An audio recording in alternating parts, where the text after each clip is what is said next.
I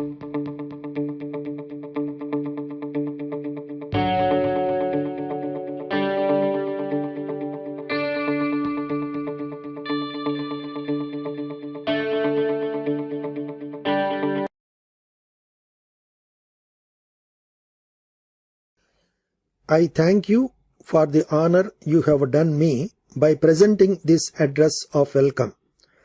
Ever since I landed here this morning, I have been the recipient of kindness and good wishes all round. The streets through which I passed have been thronged with people on both sides, all expressing their greetings to the President of India.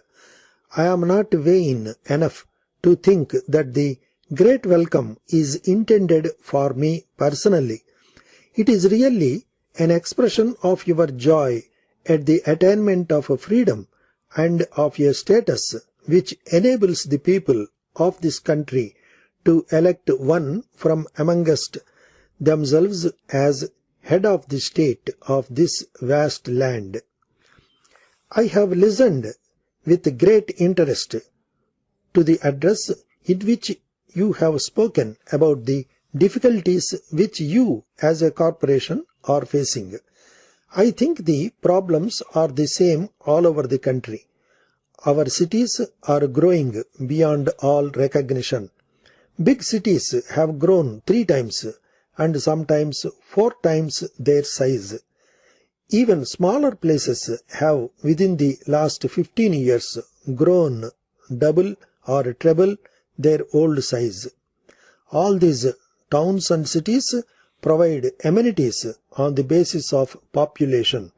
Now that their population has become twice or 4 times of what it was, new problems naturally come up.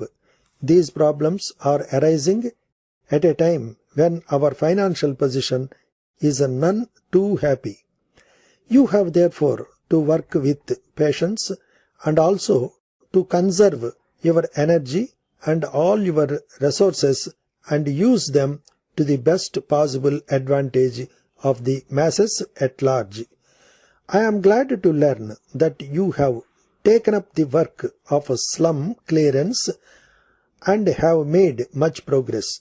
I hope after some time you will be in a position to say that Madras is free from the ugly spots known as slums. Your demands for a reallocation of the sources of revenue, I am sure, will receive the best consideration from the authorities concerned. The Government of India naturally considered the report made by the committee which has been appointed by themselves. In reallocating the sources of revenue, they have also to take into consideration the demands of the states. As a matter of fact, one of the problems with which the Government of India are faced is the problem of allocating the sources of revenue as between the states and themselves. We are, as you know, carrying on according to certain arrangements which were made before we attained independence. Until better times come or until some other agreement is made, the existing arrangement has to be continued. I suppose the same is true with regard to municipal bodies, but I hope something will be done to enable the various institutions and departments which serve the people to have sufficient revenue for themselves. Apart from the questions which the corporations has to face at the present moment, we have to realize also that our independence is only about a few years old, and like all young plants, it has got to be nurtured with care and diligence. Our history has not been very happy in some respects. In spite of all the apparent differences, it is true that there has been a certain amount of unity in this country, and that is our cultural unity. It has survived all kinds of onslaughts, but we did not have the kind of political unity which we have today. Although due to the partition we have lost two wings in the northwest and the northeast, still the country as it is today is bigger than the India which at any time in its history was brought under the aegis of one rule. There were in India empires during the time of Hindu, Buddhist and Muslim rulers, and also during the time of the English. But those empires did not cover as much area and as much population as does the Republic of India today.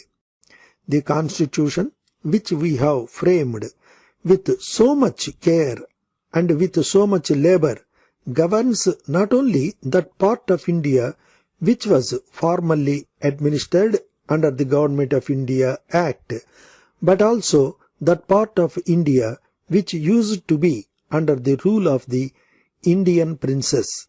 This has been possible due to the patriotism of the princess and the statesmanship and farsightedness of the leaders and also the people who have worked for unity.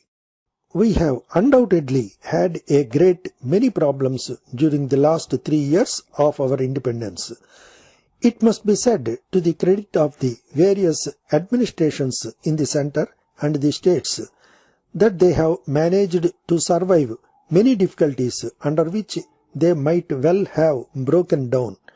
We have had innumerable difficulties, political, communal, social, and last but not least, financial and economic. Even today, we are facing a situation with regard to food, which is by no means an easy one and which in some respects is the most difficult.